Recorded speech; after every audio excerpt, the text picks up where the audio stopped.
The sun hasn't moved in what feels like hours. You're standing in a narrow alley, somewhere in a city that's been here for generations, mud brick walls close enough to touch on both sides, heat radiating off every surface.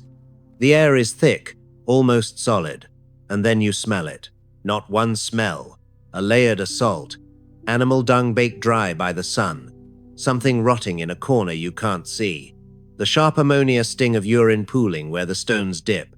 Flies cluster on your skin before you can wave them away. Your sandals stick to the ground. You look down. The puddle you just stepped in isn't rainwater. It hasn't rained in weeks.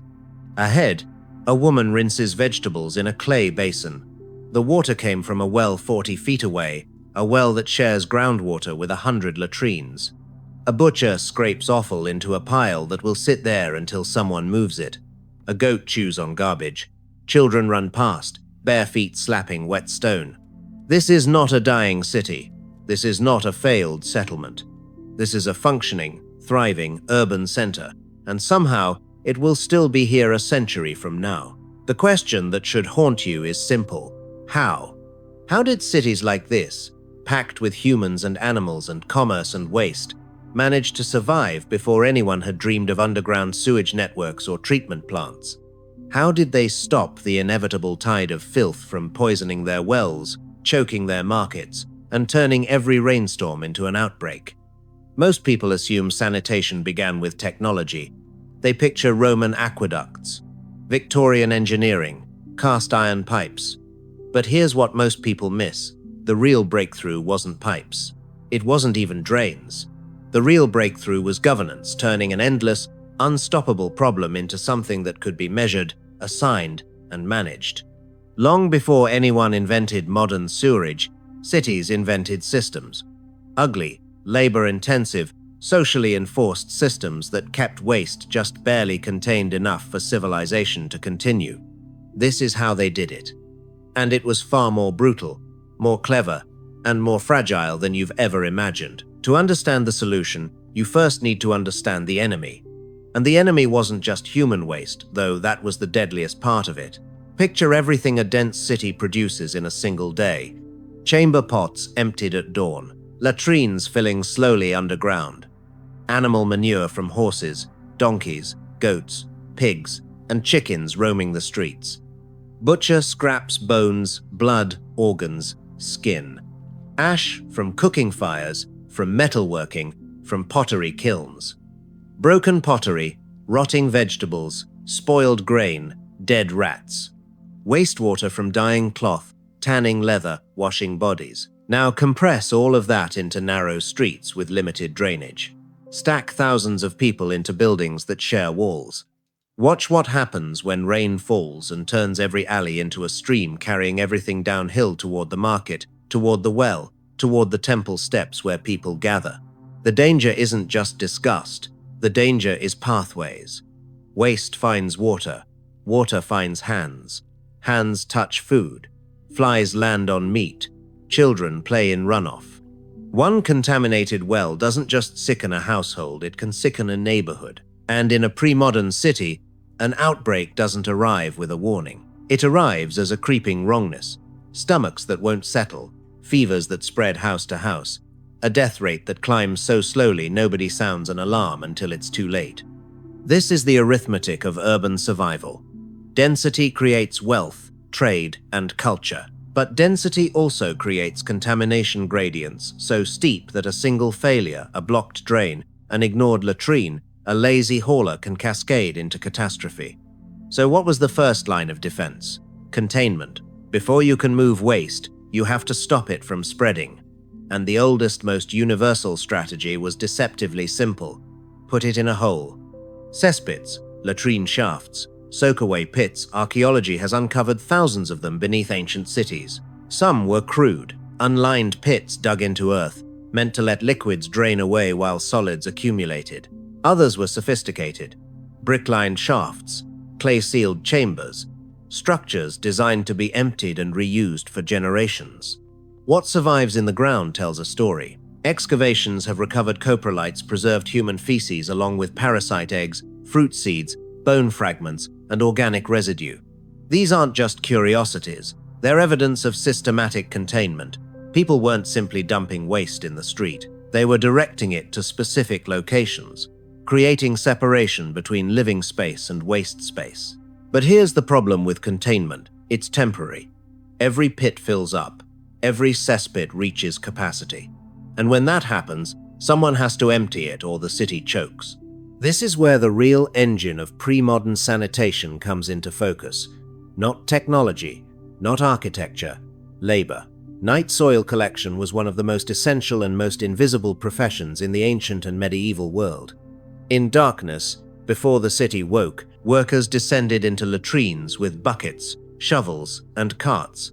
They hauled out the accumulation of human waste and transported it beyond the walls. In some societies, this work was organized by the state, assigned to specific guilds or castes, taxed and regulated. In others, it was coerced, labor prisoners, slaves, or the desperately poor doing work that no one else would touch.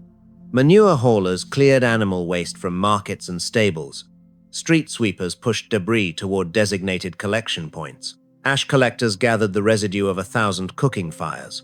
Each of these roles was unglamorous, often despised, and absolutely critical.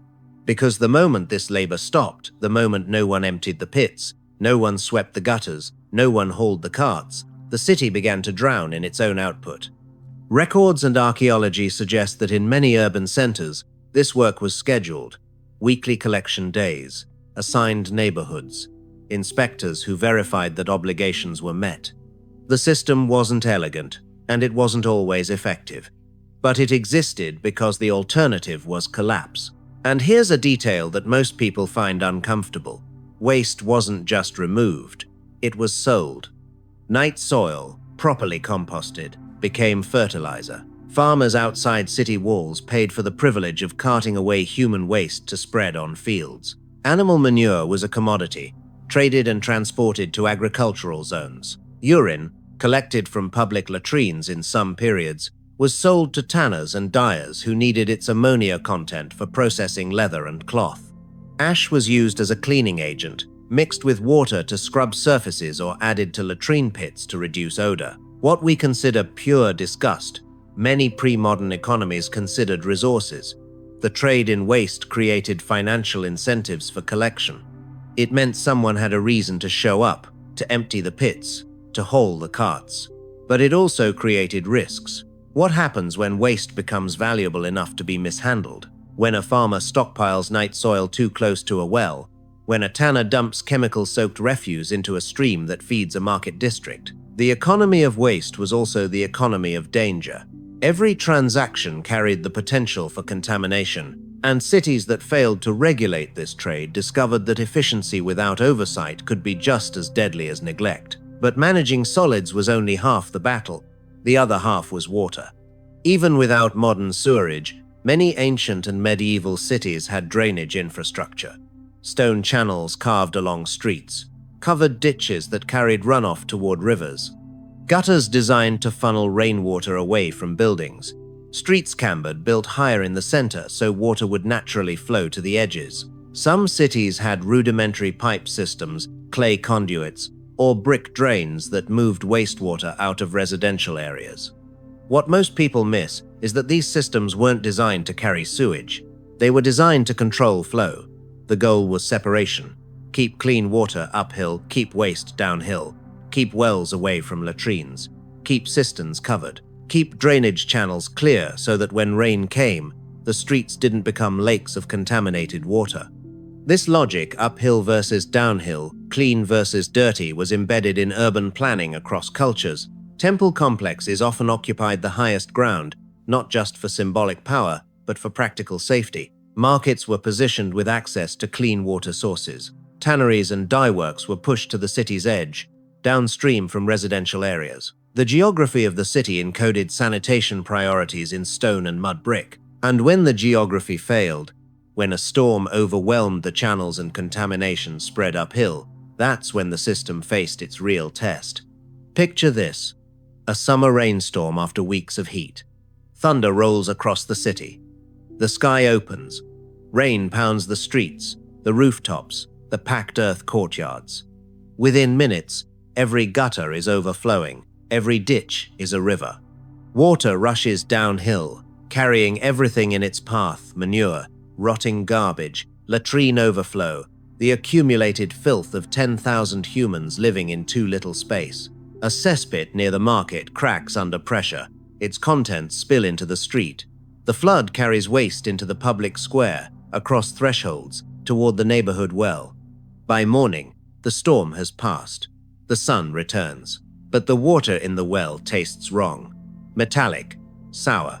A mother draws water for her children and hesitates. A merchant refuses to drink. Neighbors gather and argue who is responsible. What can be done? This is the crisis that reveals the system.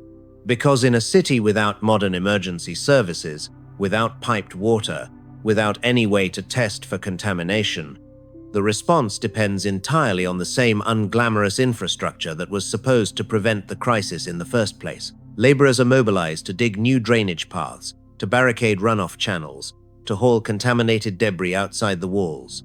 Ash and mineral compounds lime in some contexts are spread on flooded areas to absorb moisture and neutralize odors.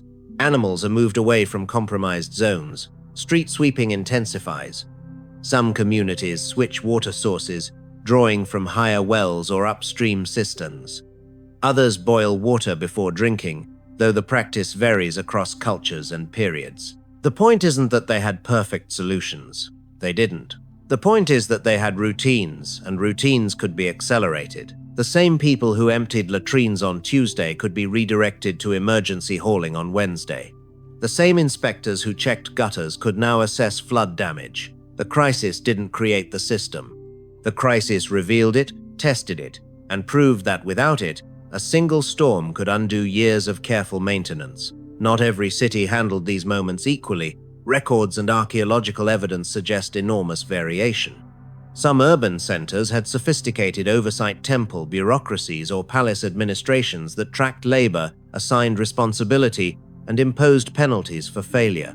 Others relied on neighborhood pressure communities where everyone knew who was supposed to sweep the street, and social shame enforced compliance more effectively than any law. Still others depended on coercion, forced labor systems that prioritized elite comfort while pushing the burden onto the marginalized.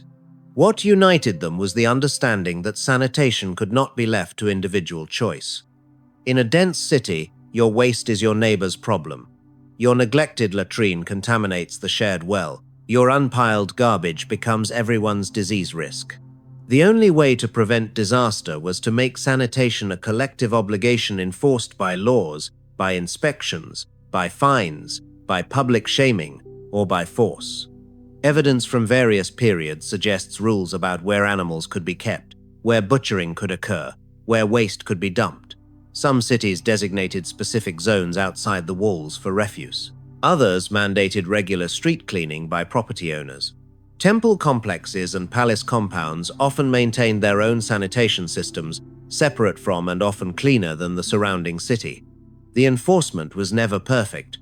The wealthy found ways to exempt themselves. The poor bore disproportionate burdens. Corruption meant inspectors could be bribed, obligations ignored until crisis forced action.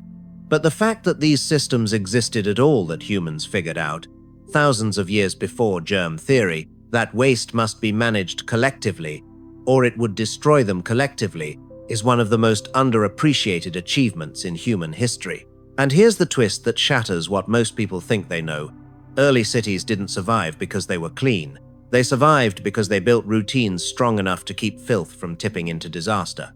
Ancient cities were, by modern standards, filthy. Streets smelled, insects swarmed, disease was endemic, life expectancy was short. But there's a difference between chronic unpleasantness and acute catastrophe. A city can endure the former, the latter destroys it. The achievement of pre-modern sanitation wasn't purity, it was balance. Keeping waste contained just enough, removed just often enough, separated from water just carefully enough, that the city could function another day. The hero of this story isn't a single invention. It isn't a brilliant engineer or a visionary leader. The hero is an ugly, human system containment that bought time, removal that recycled risk, separation that protected the vulnerable, enforcement that made compliance unavoidable, and constant, unending, thankless maintenance that never really solved the problem but held it at bay. When you walk through a modern city today, flushing toilets and washing hands with water you trust, remember what came before. Remember the night soil collectors hauling waste in darkness. Remember the street sweepers pushing filth toward the gates. Remember the neighbors who shamed each other into compliance, the officials who tracked every latrine, the laborers who descended into pits so the rest of the city could pretend the problem didn't exist. Sanitation is civilization's invisible scaffolding. It holds everything up while remaining unseen by everyone who benefits from it. And in an early city, before pipes, before treatment plants, before any of the infrastructure we take for granted, waste was not a side problem. It was the clock ticking underneath everything. Whoever controlled it, controlled survival. Whoever neglected it watched their city begin to die from the inside out. That's the story no one tells about how cities lasted. Not glamorous, not inspiring, but absolutely essential and far more human than any machine could ever be.